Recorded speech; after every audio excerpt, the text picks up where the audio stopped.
جب میری بہنیں گھروں سے نکلتی جو پیجامہ پہنتی اور بائک چلاتی ہے، سائیکلوں کا استعمال کرتی ہے، دوپٹہ کو سر سے ہٹاتی ہے اور اسکول جاتی ہے، نوجوان لڑکوں کے ساتھ، نوجوان چھوکروں کے ساتھ جاتی ہے، یہ کیسے ممکن ہو سکتا ہے کہ ایک نوجوان لڑکا ایک نوجوان لڑکی ایک ساتھ اسکول کے لیے نکلتا ہو اور شیطان اس کو برائی کی جانب نہیں لے جائے؟ یہ کیسے ممکن ہو سکتا ہے؟ آپ نے کبھی احساس کیا کہ ہمارے اس چھٹے لباس کے اندر، ہماری اس بے پردگی کے اندر کتنے بے حیا اور کتنے غلط لڑکوں کی نگاہیں پڑتی ہوں گی؟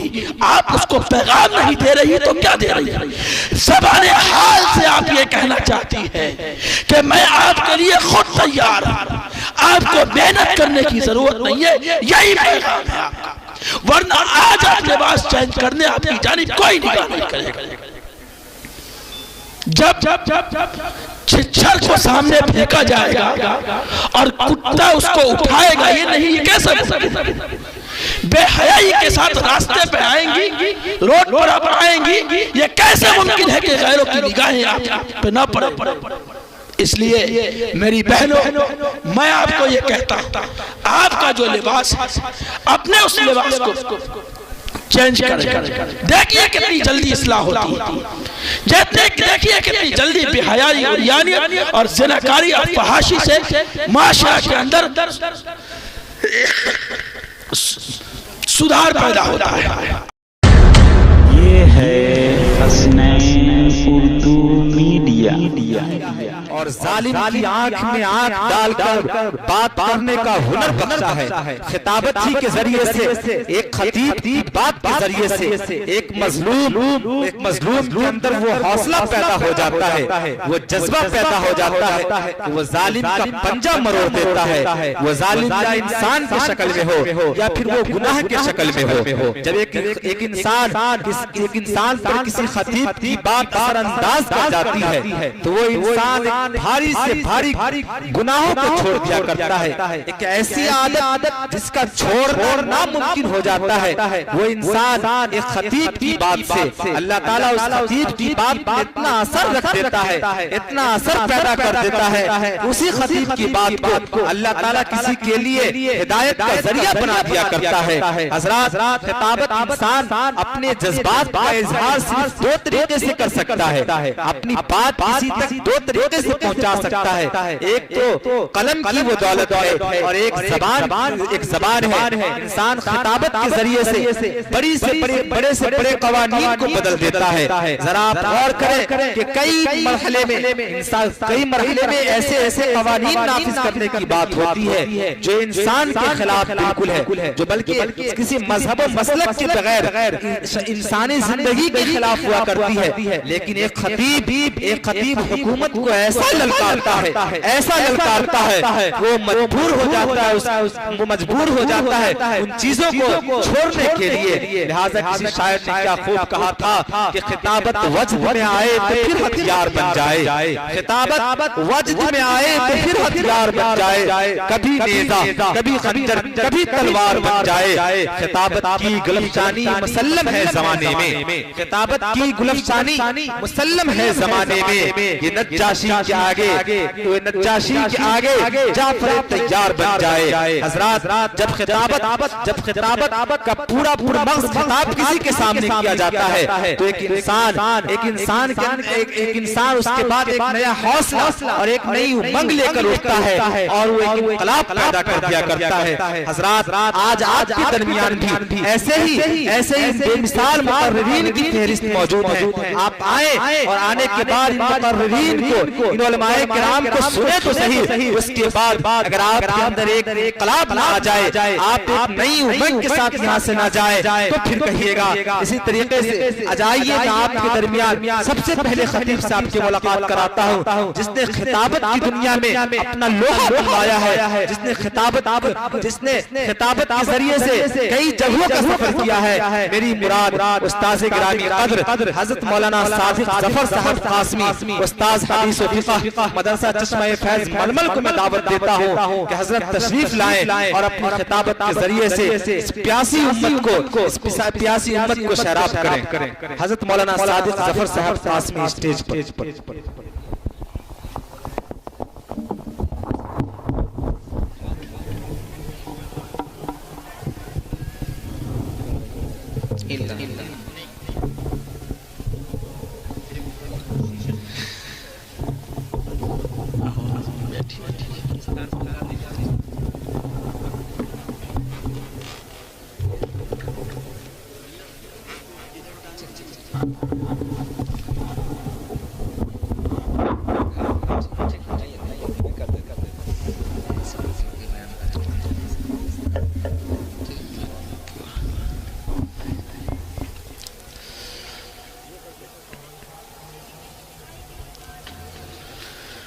الحمد لله نحمده ونستعينه ونستغفره ونؤمن به ونتوكل عليه ونعوذ بالله من شرور أنفسنا ومن سيئات أعمالنا من يهده الله فلا مضل له ومن يضلله فلا هادي له ونشهد أن لا إله إلا الله وحده لا شريك له ونشهد أن سيدنا وسندنا ونبينا ومولانا محمدا عبده ورسوله. أما بعد، أعوذ بالله من الشيطان الرجيم. بسم الله الرحمن الرحيم. وقل للمؤمنين يغضوا من أبصارهم ويحفظوا فروجهم ذلك أزكى لهم إن الله خبير بما يصنعون. وقل للمؤمنات يغضضن من أبصارهن ويحفظن فروجهن. وقال النبي صلى الله عليه وسلم من يضمن لي بين لحييه وبين رجليه أضمن له الجنة أو كما قال عليه الصلاة والسلام.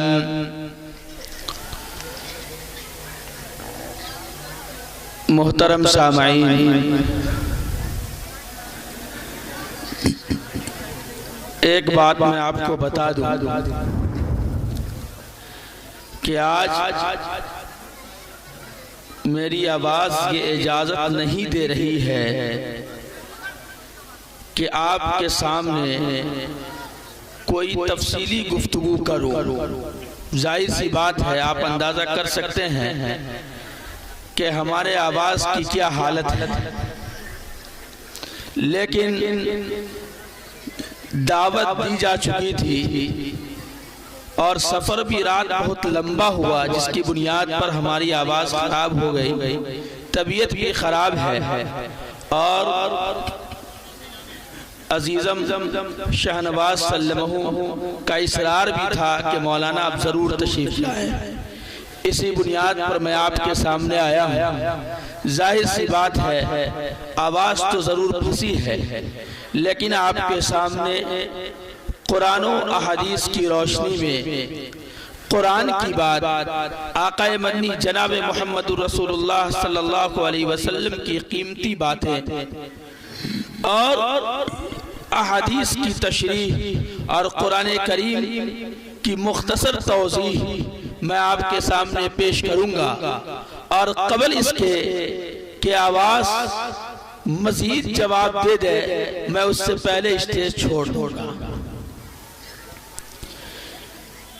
دیکھیے، میں قرآن کریم کی تلاوت ابھی کی ہے، اس کا تعلق پردے سے، اور میں یہ چاہتا ہوں کہ ہماری مائیں اور بہنیں بھی سامنے بیٹھی ہوئی ہیں اور ہمارے بڑے بزرگ بھی، ساتھی بھی سامنے ہیں. کچھ آپ کے سامنے ایسی بات کروں کہ آج ہمارے معاشرے میں کیا ہو رہا ہے، ہمارا سماج کس رخ کو جا رہا ہے، اس سے آپ کو اندازہ ہوگا۔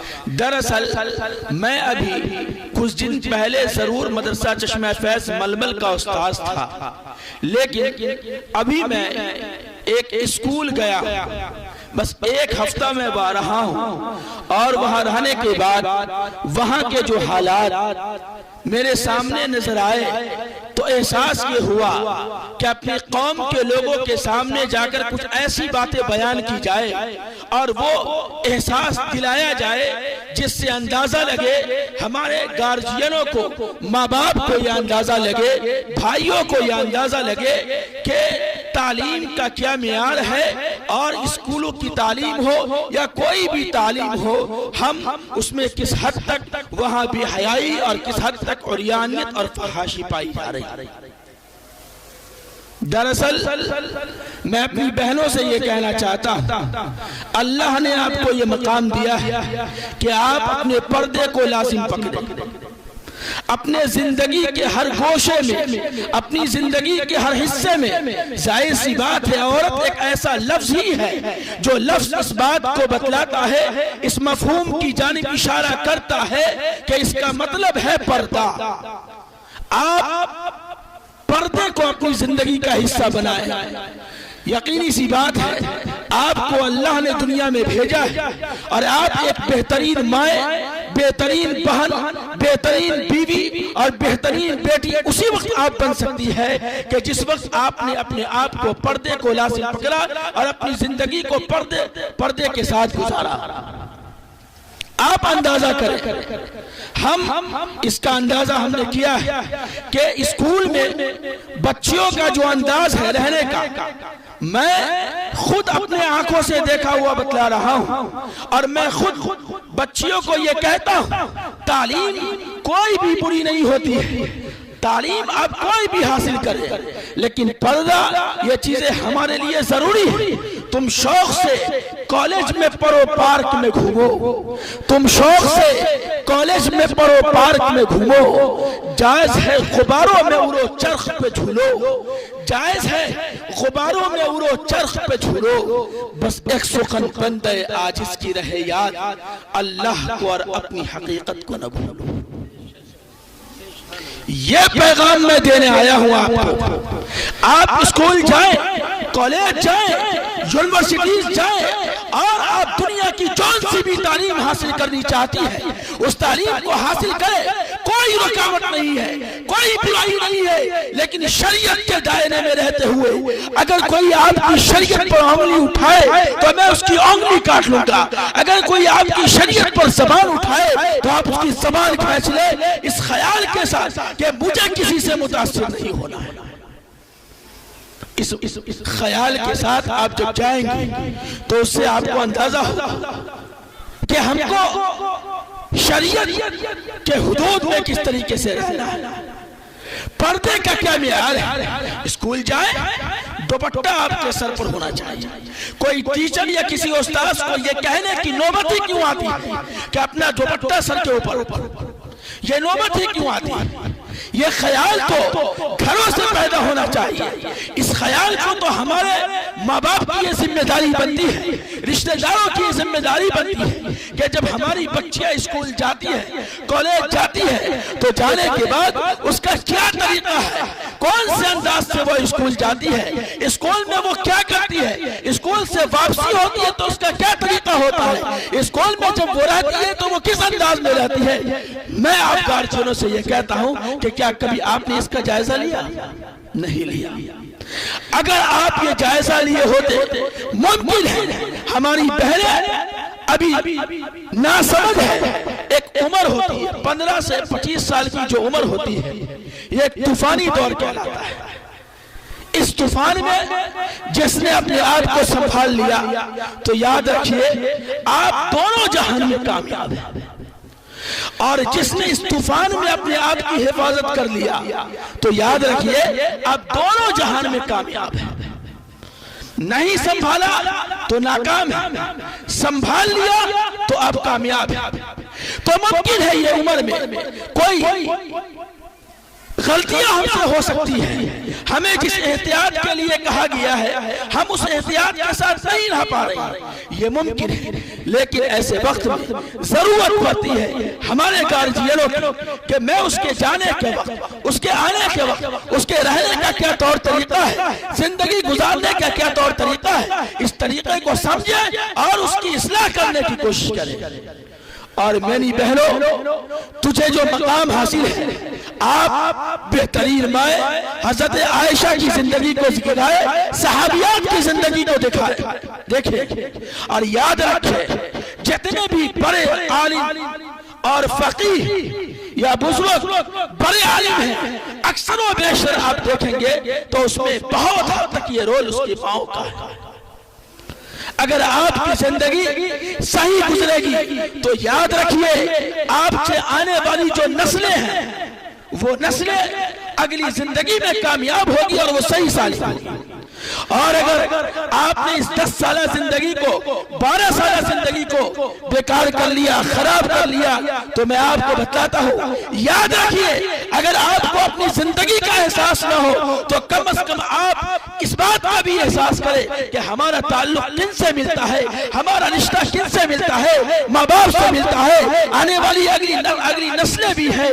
یاد رکھیے اگر اس کا بھی خیال آپ رکھیں گی تو کم از کم آپ اپنی زندگی کو خیال رکھیں گی. اس لیے ضرورت ہے کہ ہمیں جو اسلام نے جس چیز کی تعلیم دی ہے پردے میں بالکل آنا. بعض جگہ تو ایسا دیکھا گیا ہے کہ اگر ہم بچیوں کو یہ کہیں کہ آپ پردے کو لازم پکڑو تو ایسی نگاہ سے وہ دیکھتی ہے کہ لگتا ہے اس کو کون سا گناہ کا حکم دے دیا گیا ہے. اور جہاں یہ کہہ دیا جائے کہ بے پردگی کے ساتھ کھیلو کودو خوب رہو ناچو گالو تو اس وقت یہ احساس ہوتا ہے کہ یہ ہماری مدد کرنے والا ہے، ہماری حمایت کرنے والا ہے. اس میں خوش ہونے کی ضرورت نہیں ہے. اگر کہیں یہ کہا جاتا ہے کہ بے پردگی کے ساتھ رہو تو اس میں خوش ہونے کی ضرورت نہیں، اس میں احساس کرنے کی ضرورت ہے. آپ کو میں ایک واقعہ یورپ کا سمجھاتا ہوں. بعض لڑکیاں اور بعض عورتیں یہ سمجھتی ہیں کہ مرد کو یہ حق ہے کہ وہ چہرہ کھول کر چلتا ہے تو مجھے حق کیوں نہیں. سوچنے کا مقام ہے اللہ نے مرد کے لیے کوئی کچھ حکم ہے، بہت سارے احکام مرد کے لیے کچھ اور ہیں، عورتوں کے لیے کچھ اور ہیں. ایک قانون پاس ہوا، قانون یہ پاس ہوا. ایک قانون تو اس میں یہ تھا کہ عورتوں کو اختیار حاصل ہے کہ عورتیں چاہے تو پردہ کرے یا چاہے تو پردہ نہ کرے. یہ اختیار ہے، کوئی اس کو روک نہیں سکتا، کوئی اس کو بول نہیں سکتا، یہ اس کو آزادی تھی. ایک قانون. دوسرا قانون یہ پاس ہوا کہ شوہر کے مال میں عورتوں کو آدھا حصہ دیا جائے، نصف حصہ دیا جائے. تیسرا قانون یہ پاس ہوا کہ اگر شوہر اور بیوی کے درمیان کوئی معاملہ پیش آ جائے تو ایسے وقت میں ان دونوں سے ہونے والی جو اولاد ہوگی وہ 18 سال تک ماں کے حصے میں ہوگی. اور چوتھا قانون جو پاس ہوا یہ اصل پوائنٹ ہے، میں یہی بات کو بیان کرنا چاہتا ہوں. پہلا قانون اور چوتھا قانون جو اس عنوان سے متعلق ہے. چوتھا قانون یہ پاس ہوا کہ شوہر بیوی رات کے کسی حصے میں جب چاہے جس وقت چاہے اس کو یہ اختیار ہے کہ وہ گھر میں آ سکتی ہے. رات کہیں گزار رہی ہے، دن کہیں گزار رہی ہے، شوہر کو یہ حق حاصل نہیں ہے کہ شوہر بیوی سے یہ پوچھے کہ تم نے رات کہاں گزارا، دن کہاں گزارا، وقت کہاں صرف کیا. یہ شوہر کو اختیار حاصل نہیں ہے. اگر کوئی شوہر پوچھتا ہے تو وہاں کی پولیس کو یہ اختیار حاصل ہوگا کہ گھر میں وہ آئے اور شوہر کا وہ مکان ہے، شوہر کا وہ گھر ہے، اس کے باوجود شوہر کو گھروں سے نکال دیا جائے. یہ 4 قانون پاس ہوا.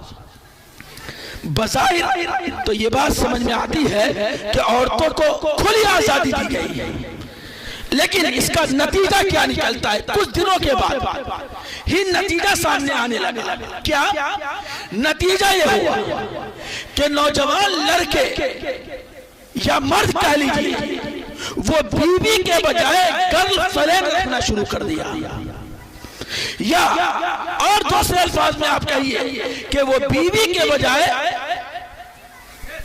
پارٹنر رکھنا شروع کر دیا، پارٹنرشپ میں کام کرنا شروع کیا. مثال کے طور پر کوئی آدمی مکان بناتا ہے تو دو آدمی مل کر مکان بنایا، تو بہن یہی چیز ہے کہ دو آدمی مل کے ہم اس عورت کو رکھیں گے. آپ اندازہ کیجئے کچھ ایام گزرے اور کچھ دن گزرنے کے بعد دیکھیے ظاہر سی بات ہے نفسانی خواہشات ہے، اس کے کچھ وقت ہے، کچھ وقت کے بعد انسان کی خواہشیں ختم ہوتی چلی جاتی ہے. یہ چند دنوں کی یہ چیز ہوتی ہے.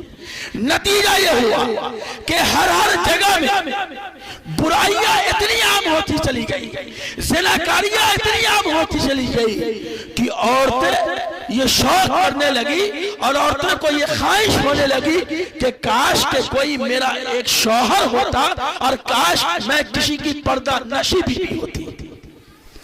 کوئی بیوی بنانے والا نہیں ملتا، بس غلط طریقوں سے استعمال کرتا اور اس کو جھگڑا دیتا، دوسرے کو غلط طریقے سے استعمال کرتا، اس کو جھگڑا دیتا. اور ترستی ہوئی رہ گئی کہ کاش کا میرا کوئی شوہر ہوتا، میں اس کو اپنا شوہر مانتا اور میرے ساتھ وہ صحیح زندگی گزارتا. لیکن کوئی بھی شوہر ملنے والا نہیں، کوئی بیوی نہیں ملنے والا، اوباش کی زندگی اور غلط طریقوں سے اپنی زندگی گزارنا شروع کر دیا. یہ ہوا بے پردگی کا انجام. اس لیے میں اپنی بہنوں سے کہنا چاہتا ہوں، دراصل آواز بھی اجازت نہیں دیتی ہے اور وقت بھی ایسا ہو گیا ہے، ورنہ میں تو اس پر اتنا لمبا کلام کرتا ہوں کہ گھنٹہ ڈیڑھ گھنٹہ اس عنوان سے میں کلام کرتا ہوں اور پوری تفصیل نس کو میں کھول کر رکھ دیتا ہوں نوجوان بچوں کے اور نوجوان بچیوں کے. اب میں گارجینوں کو یہ بتلا دیتا ہوں کہ آپ کی بچیاں کس راستے پر ہیں، اور میں نوجوان بچوں کے بارے میں بھی بتلا دیتا ہوں کہ آپ کے بیٹے کس راستے پر ہیں. بظاہر آپ باپ ہیں، یہ ذہن میں ہوتا ہوگا ہمارا بیٹا بہت شریف ہے، ابھی بچہ، کوئی سمجھانے کو کہے تو کیا کہے گا، ابھی بچہ ہے، ارے یہ غلط نہیں کر سکتا.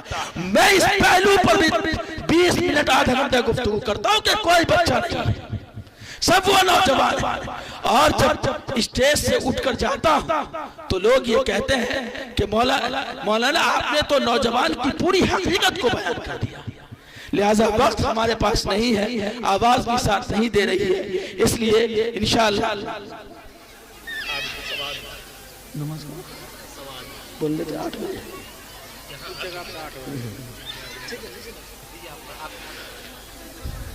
تو میں یہ کہہ رہا تھا کہ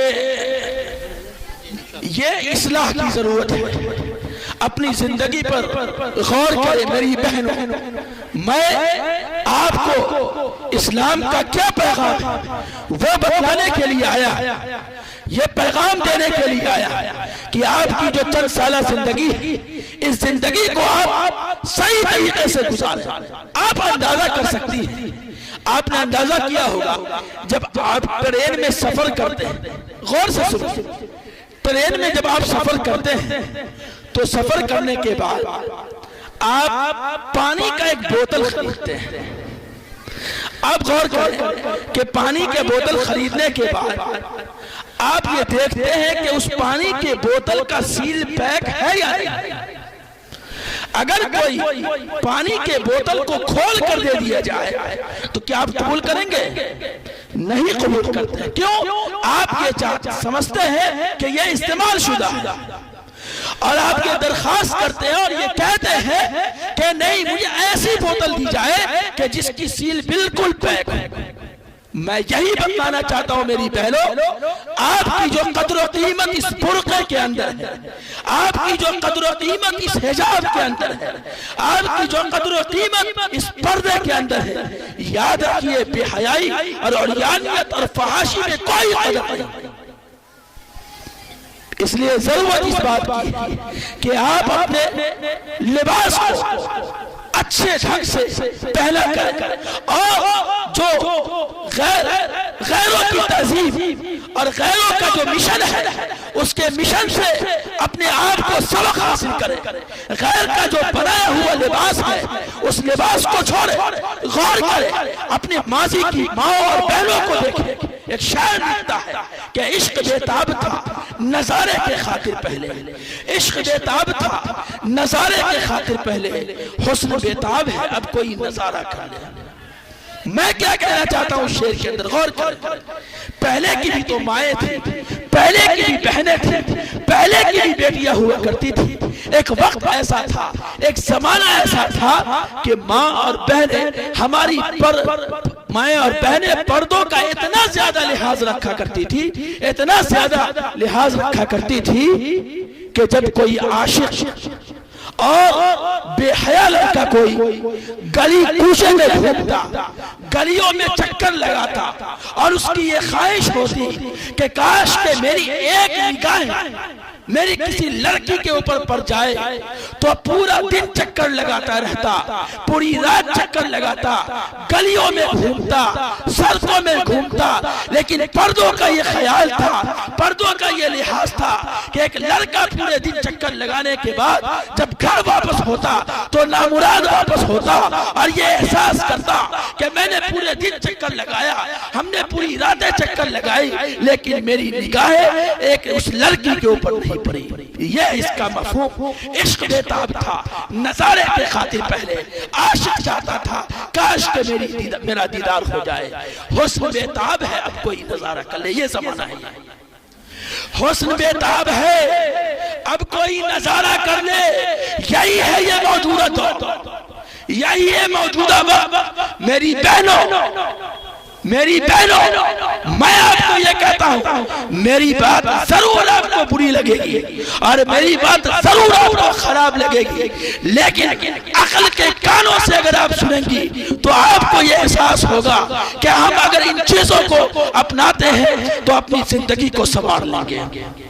حسن بےتاب ہے آپ نظارہ کر لے، جب میری بہنیں گھروں سے نکلتی، جو پیجامہ پہنتی اور بائک چلاتی ہے، سائیکلوں کا استعمال کرتی ہے، دوپٹہ کو سر سے ہٹاتی ہے اور اسکول جاتی ہے، نوجوان لڑکوں کے ساتھ، نوجوان چھوکروں کے ساتھ جاتی ہے، یہ کیسے ممکن ہو سکتا ہے کہ ایک نوجوان لڑکا، ایک نوجوان لڑکی ایک ساتھ اسکول کے لیے نکلتا ہو اور شیطان اس کو برائی کی جانب نہیں لے جائے؟ یہ کیسے ممکن ہو سکتا ہے؟